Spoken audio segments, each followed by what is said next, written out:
Hablar de psicología está súper complicado, porque si lo piensas, la psicología ha existido desde que el primer humano se quedó contemplando su vida y se empezó a cuestionar a sí mismo y a su rol en la sociedad. O sea, muchísimo antes de que le pusieran el nombre de ciencia, ya estaba ahí en cada duda que teníamos sobre nosotros mismos, sobre qué hacíamos en el mundo o por qué la sociedad funciona como funciona. Por eso decidimos que la psicología es como un hijo de muchísimas otras áreas. Trae genes de la fisiología, de la biología, de la antropología, filosofía, astrología y de un buen de otras ciencias que intentaban explicar el cuerpo y el alma. Y aunque fácil nos podríamos echar los 20 minutos de este podcast hablando nada más de puro chisme histórico, vamos a intentar resumirlo lo más que se pueda para que alcancemos a ver todo el mapa completo de cómo llegamos a lo que sabemos hoy. Hay muchísimos filósofos griegos, pero hoy vamos a estar hablando de dos y de sus pensamientos principales. Platón era espiritualista, lo que nos decía que él creía que nuestro origen y destino era sobrenatural y había un mundo más allá del terrestre. Creía que el alma ya había vivido desde antes de pertenecer al cuerpo como tal y seguiría viviendo después de que muriéramos. Del otro lado surge el naturalismo. Aristóteles decía que el hombre está sometido a las leyes de la naturaleza y que él ve el alma y la vida de una manera mucho menos abstracta, la verdad. El alma se muere cuando el cuerpo se muere, y punto, nada más. Como ya vimos, desde antes que existieran los psicólogos, los filósofos ya se estaban quebrando la cabeza. Después nace el racionalismo con Descartes. Él nos enseñó que no podemos confiar solo en los sentidos y que la razón es la herramienta principal para llegar al conocimiento. De aquí viene la idea de que nacemos con ciertas estructuras mentales. En contraste, el empirismo de Francis Bacon decía que somos una tabula rasa o una hoja en blanco, y que solamente a través de experiencia y los sentidos escribimos nuestra historia. Y gracias a sus ideas nació el método científico que se sigue usando hoy en día. Finalmente, el existencialismo añadió una capa de subjetividad y la angustia, la idea de que el ser humano es libre de elegir su esencia. Esta parte nace de cuestionarse a sí mismo, preguntarse, ya sea de manera consciente o no, ¿quién soy? ¿Qué hago acá? ¿Cuál es mi papel en el mundo? Y a mí me encanta porque dice que nosotros mismos somos los responsables de lo que somos y lo que llegamos a ser. Pues yo la verdad me considero una persona más lógica. A mí me gustan los datos y las cosas empíricas y comprobadas científicamente. Entonces, yo soy muy fan de lo que viene ahora en la historia de la psicología, que es la psicología científica. Acá ya no nos dejamos llevar tanto por el alma y que porque la religión y los espiritual. Todo esto aterrizó en 1879 con William Wundt, que fundó el primer laboratorio de psicología en Leipzig, que la verdad se me cuesta pronunciarlo, donde empieza a estudiar los tiempos de reacción por primera vez. Este hombre mezcló las ideas que surgieron de la filosofía con lo que sabíamos sobre el sistema nervioso. Hasta empezó a criticar a la gente que usaba las emociones como hechos y dejaba guiar por ellas porque él decía que toda actividad cerebral se regía por leyes lógicas y que las sensaciones son inconsistentes y nosotros no podíamos acceder a ellas. Pero luego él cambia este pensamiento y le da un giro de 360 grados. Y decía que las sensaciones sí pueden estar en el plano de conciencia y ahora le dice que la experiencia es una sola. Pero se estudia desde dos perspectivas completamente, complementarias en este caso. La experiencia externa, que es el objetivo, lo que vemos desde afuera, que unos ejemplos serían, no sé, los típicos gestos de una actriz o las frecuencias cardíacas. Y la experiencia interna en lo subjetivo. Los procesos psíquicos que ocurren en la conciencia. Tipo, ya sabes, las emociones, recuerdos de, digamos que, regresando con lo de la actriz, recuerdos de la misma actriz mientras actúa. La psicología científica se encarga de estudiar cómo se conectan ambas. Después de que Wundt abrió su laboratorio, la psicología se volvió la novedad y todo el mundo quería decir cómo funcionaba la mente, pero obviamente no se ponían de acuerdo. Los primeros en armar su grupito fueron los del estructuralismo con Titchener. Él era súper intenso y decía que para entender la mente primero teníamos que desarmarla, literal como si fuera un juguete de piezas chiquitas. Para él no importaba el significado de las cosas, sino los elementos básicos, las sensaciones, las imágenes y los afectos. Él quería crear una tabla periódica de la mente, pero la neta era un método súper frío y rígido que no servía para entender a niños o animales. Obviamente, alguien tenía que saltar a decir que la psicología no podía ser solo eso, y ahí es donde entra William James con el funcionalismo. James decía que la conciencia es como un río.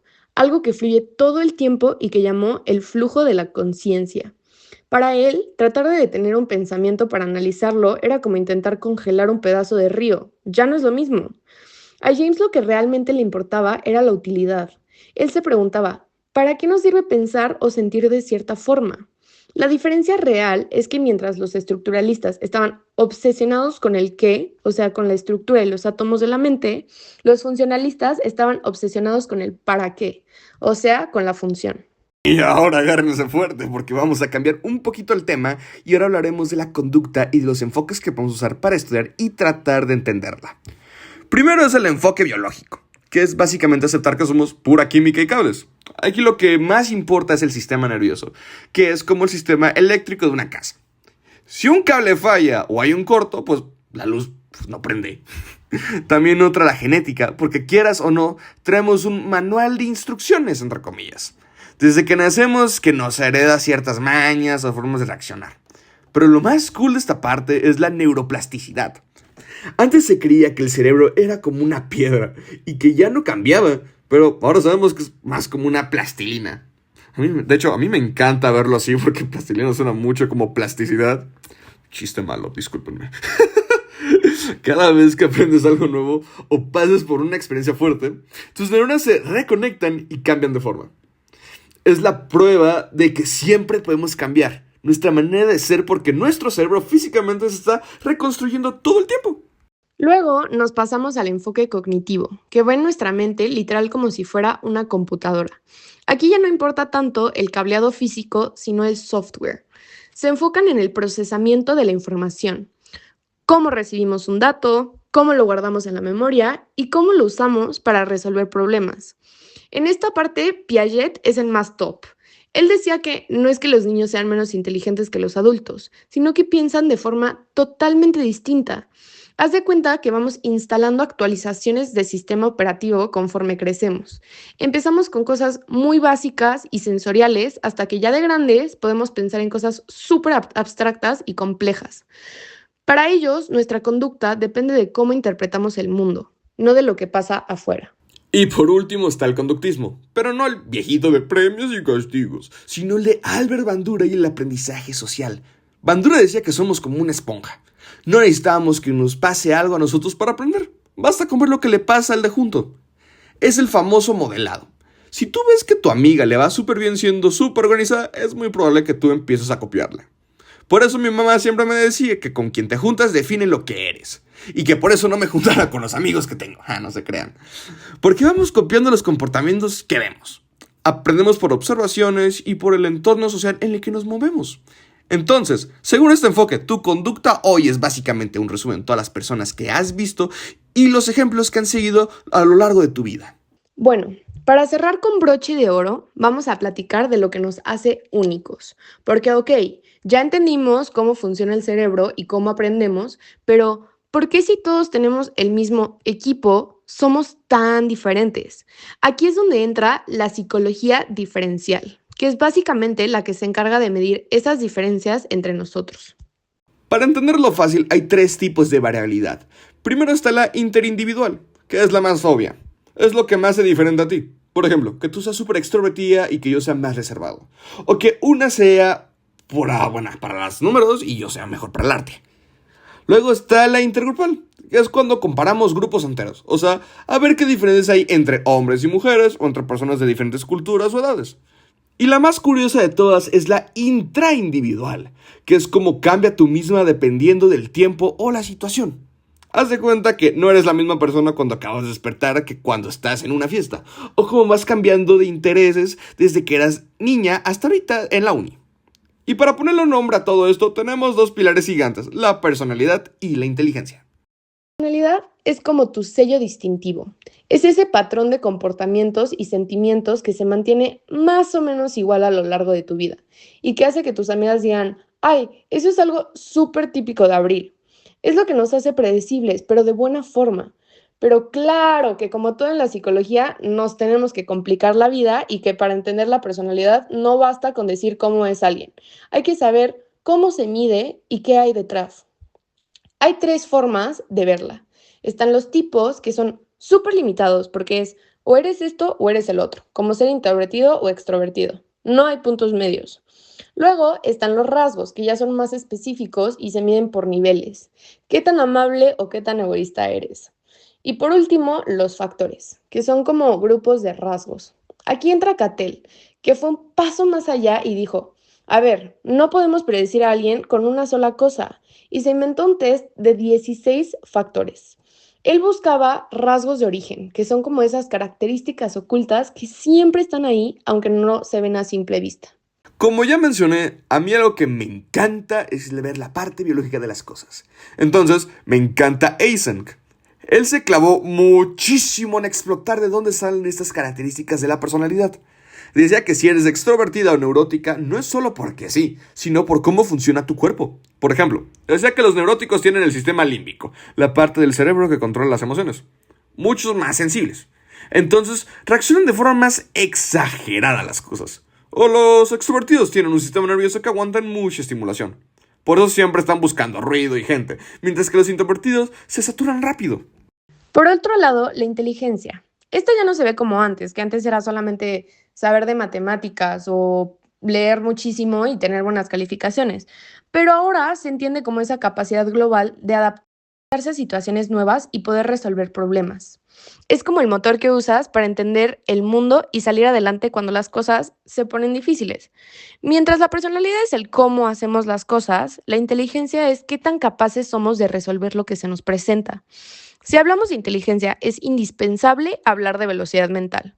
O sea, qué tan rápido tu cerebro puede procesar un dato desde que lo percibe hasta que suelta una respuesta. Esto se mide con dos cosas clave. El tiempo de reacción, que es qué tan rápido te mueves cuando pasa algo, y el tiempo de inspección.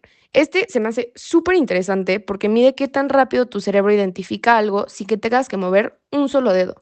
Es procesamiento cognitivo puro, como ver qué tan veloz es tu procesador interno.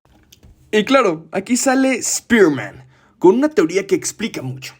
Él decía que todos tenemos un factor G, que es como una inteligencia general que ya traemos de nacimiento y que usamos para todo. Y luego teníamos el componente S, que son para tareas súper específicas, como ser buenísimo en la música o en los idiomas. Pero la inteligencia no es solo teoría, también es inteligencia práctica y saber cómo sobrevivir al mundo.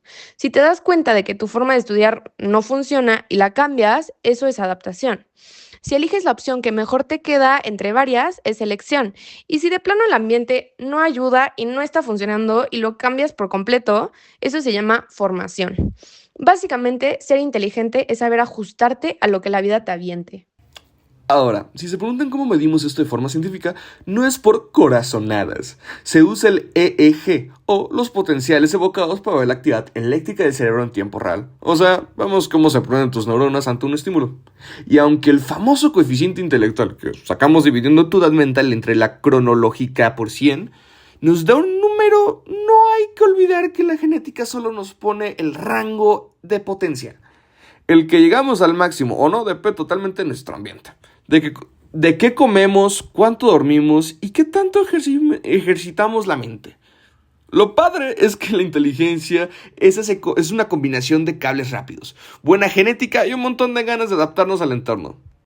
Al final, la psicología diferencial nos enseña que no hay una mente. Al final, la psicología diferencial nos enseña que no hay una mente normal estándar, sino que todos somos una combinación única de estas variaciones.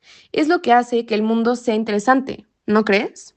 Pero bueno, ya para cerrar, la neta es que después de ver todo este recorrido, desde los laboratorios de Wundt hasta cómo medimos la inteligencia con electrodos, te das cuenta de que la psicología no es una ciencia que trabaja solita.